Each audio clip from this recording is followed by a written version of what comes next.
Growing up was supposed to be exciting. As children, we looked at adults like they had it all figured out. They could go where they wanted, buy what they wanted, stay up late, and make their own rules. We counted the years, waiting eagerly to be older, thinking freedom and happiness were just on the other side of age. But somewhere along the way, the excitement turned into exhaustion. The freedom we imagined now feels more like pressure. The choices that once felt limitless now feel like obligations. And the happiness we expected? It's often replaced by a quiet, persistent sense of unease, a feeling that we're running in a race we didn't even sign up for. So, what happened? Why does growing up feel less like a reward and more like a resignation? As children, we looked at adulthood like it was a finish line, the moment life would finally begin. We imagined the future as something bright and full of control. No more needing permission, no more limits. Just us, making our own choices, living out the adventures we'd been dreaming of. There was a kind of magic in the way we saw the future. We didn't just believe things would be better. We believed they would be perfect. We thought we'd be astronauts, artists, scientists, world travelers, not because we had everything figured out, but because the world felt limitless. No one had told us yet how heavy dreams can become once they're measured against survival. Back then, dreaming felt effortless, like breathing. Every part of our world seemed to encourage it. Cartoons showed heroes who followed their heart. Teachers told us we could become anything. Even adults, tired and worn out, would still smile and say, "Enjoy your childhood while it lasts." But we didn't understand what that meant. Why wouldn't we want to grow up? From where we stood, growing up meant power. It meant, finally, being in charge of our lives. We saw adulthood as freedom, not responsibility. We saw jobs as exciting, not draining. We saw money as a tool for happiness, not something we'd constantly chase but never quite catch. We didn't know what burnout was. We didn't know what loneliness felt like in a crowded room. We didn't know how dreams could be quietly replaced by to-do lists and expectations we never really agreed to.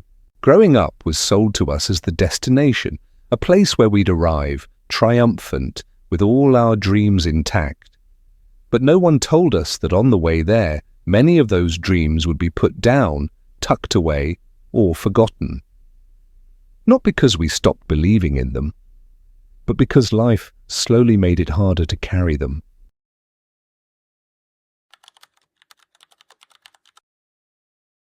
Then we arrived. Slowly, without even noticing, we crossed the invisible line between childhood and adulthood. And at first, it might have even felt a little exciting. The first paycheck, the first apartment, staying out as late as we wanted. There was a small taste of the freedom we once imagined. But like most things, the sweetness faded quickly. Adulthood wasn't the paradise we envisioned.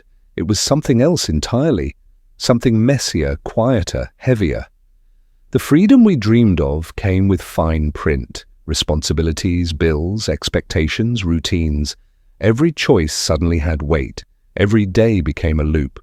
Wake up, work, come home, try to rest, do it all again. And even in our free time, we're not really free. There's always something else to do, somewhere else to be, something we forgot to take care of.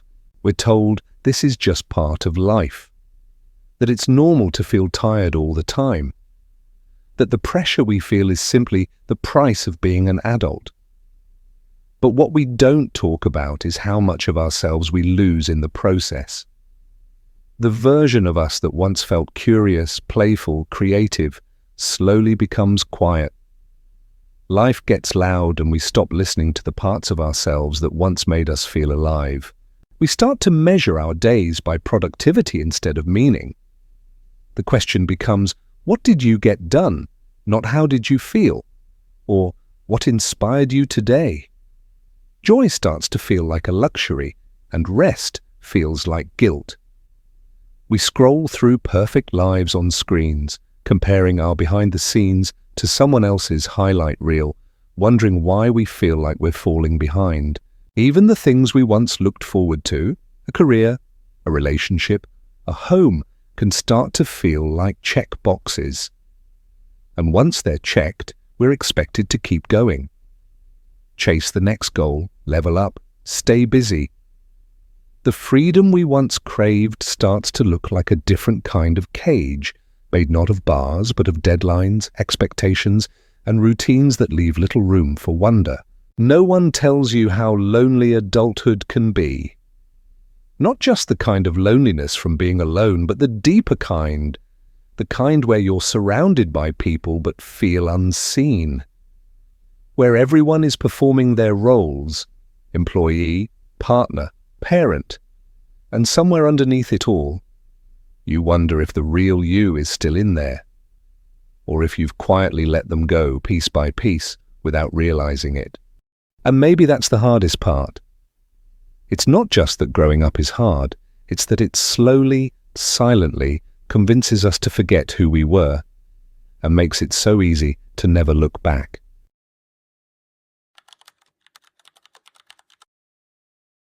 There's a quiet moment in adulthood when you realize you're no longer chasing your dreams, not because you stopped believing in them, but because they stopped fitting into your life.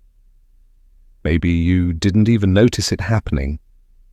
Maybe one day you just woke up and realized that the things you used to care about now live in the background, collecting dust next to the hobbies you don't have time for anymore.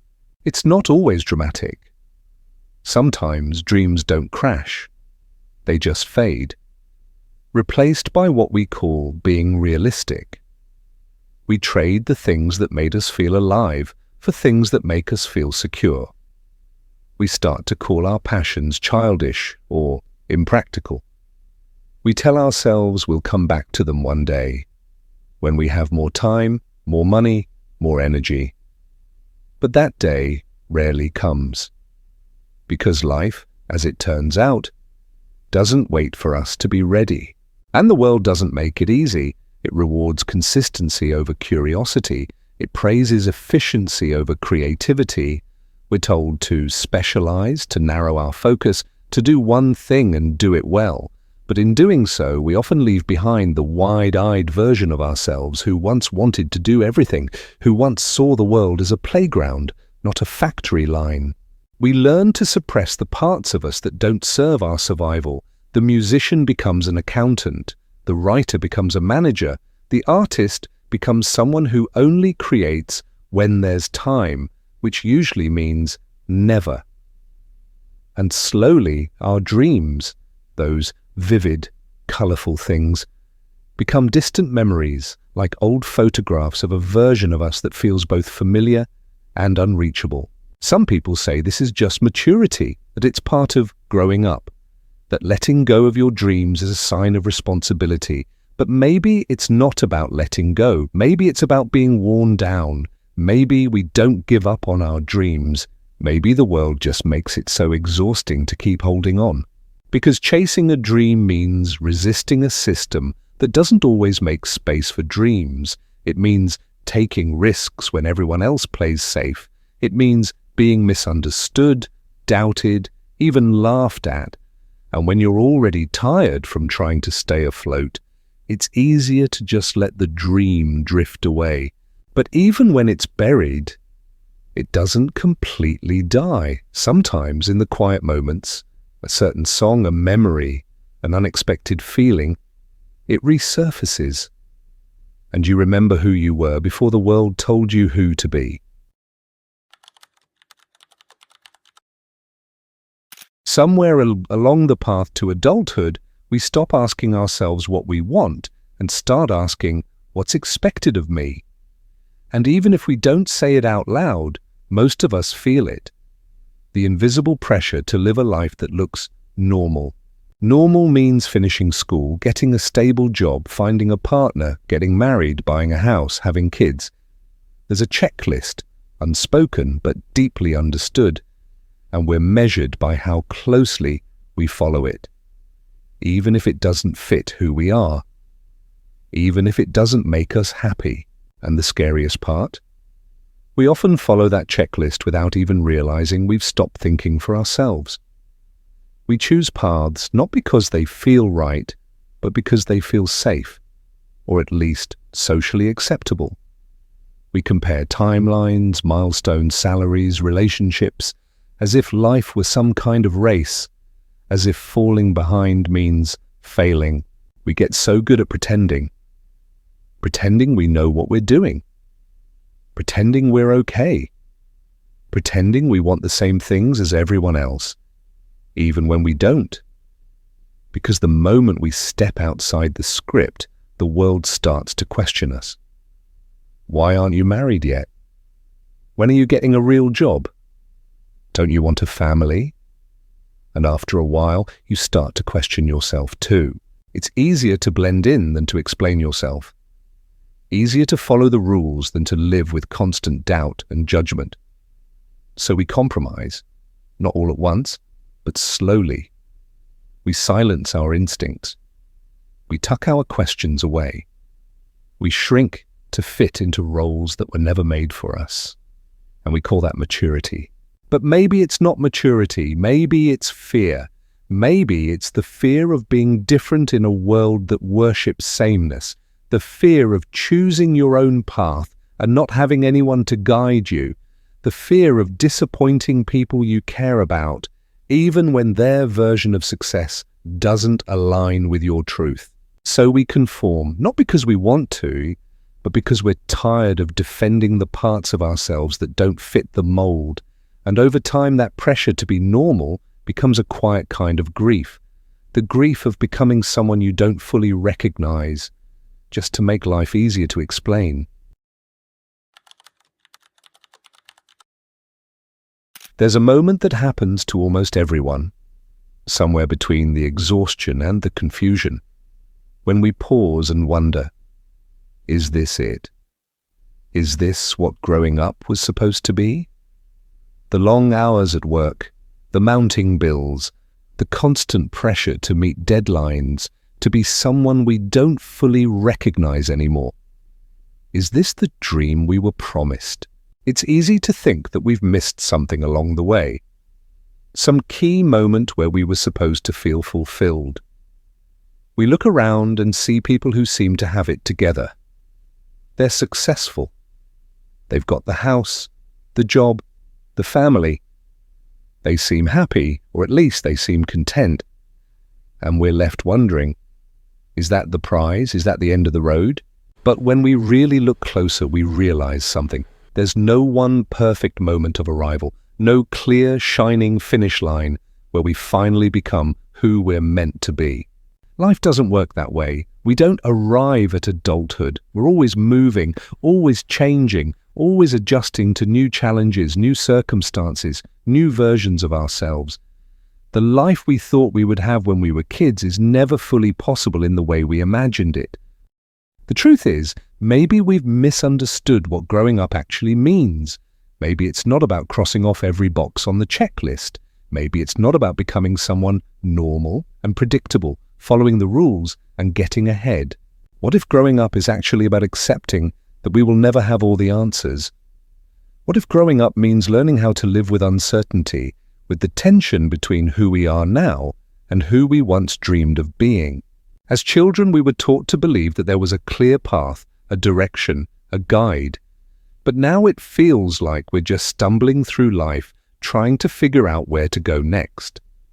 And for some of us, it's terrifying. The constant question of what comes next hangs over us like a cloud, and we often feel paralyzed by the idea that maybe we've made the wrong choices. We look at people who seem to have it all together, and we wonder why we can't seem to find that same peace. Why does it feel like everyone else knows the secret to being happy, and we're just missing it? But maybe that's the point. Maybe growing up isn't about having it all figured out. Maybe it's about learning to embrace the mess, the confusion, the discomfort. What if growing up means coming to terms with the fact that life isn't going to be perfect? That things won't always go according to plan, and that's okay? What if we're not supposed to have all the answers, but instead we're supposed to learn to live with the questions? It's easy to get caught in the trap of thinking that everyone else has it together, but the reality is everyone is just figuring it out one day at a time, like we are. No one has a perfect roadmap to life, and no one can escape the messiness of it all. So maybe the real question isn't, is this what growing up is, but rather, how can we make peace with it? Perhaps growing up doesn't mean losing ourselves. Maybe it's about rediscovering who we are in the face of everything that changes. Maybe it's about unlearning the things that hold us back. The expectations, the pressures, the ideas of success that we never chose for ourselves. Maybe it's about giving ourselves permission to fail, to change course, to pursue what makes us feel alive, even if it doesn't fit into the mold of what growing up is supposed to look like.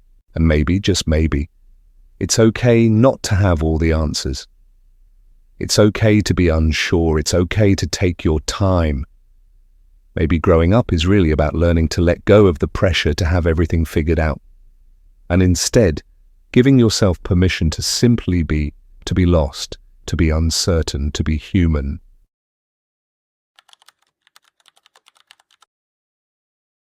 So, where does that leave us? If growing up isn't the dream we once imagined, and if the reality is more complicated, more tiring, more uncertain, then how do we keep going? How do we make peace with a life that didn't turn out exactly the way we hoped? Maybe the answer isn't in chasing happiness the way we used to define it, not in perfect outcomes or clean timelines or the kind of success that looks good from the outside. Maybe the answer is smaller, quieter, something closer to the ground. Maybe it's in the little things, the unremarkable moments we often overlook. A conversation that makes you feel understood, a song you forgot you loved, a night where you laughed without thinking about tomorrow, the relief of finishing a long day, the softness of starting a new one. Maybe those moments don't look like success, but they feel like being alive, and maybe that's enough. Because even if we've let go of old dreams, it doesn't mean we've lost the ability to dream altogether. We're allowed to start again, to reshape what matters, to rebuild meaning from the mess. Growing up might take things from us, but it also gives us something in return. Perspective. A deeper understanding of what's real, what's worth holding on to. And maybe that's where the beauty is. Not in the life we imagined, but in the one we're slowly learning to live, the imperfect, unpolished, ever-changing version. The one where we still feel lost sometimes, but we keep showing up anyway. Where we still feel small, but we try to love big. Where we still get tired, but we find reasons to keep moving. We don't have to pretend everything is okay. We don't have to have it all figured out, but we can choose to stay soft in a world that tries to harden us. We can choose to care, to create, to feel deeply, even when it hurts, especially when it hurts. Maybe growing up doesn't mean giving up. Maybe it just means learning how to carry your dreams differently, not as destinations, but as quiet lights in the distance. Reminders that even in the middle of the chaos, there's still something worth moving toward. And maybe that's what meaning is, not something we find once and hold on to forever, but something we make day by day, moment by moment, in the way we live, the way we love, and the way we keep going, even when we're unsure. So no, growing up doesn't have to mean giving up. Not if we don't let it.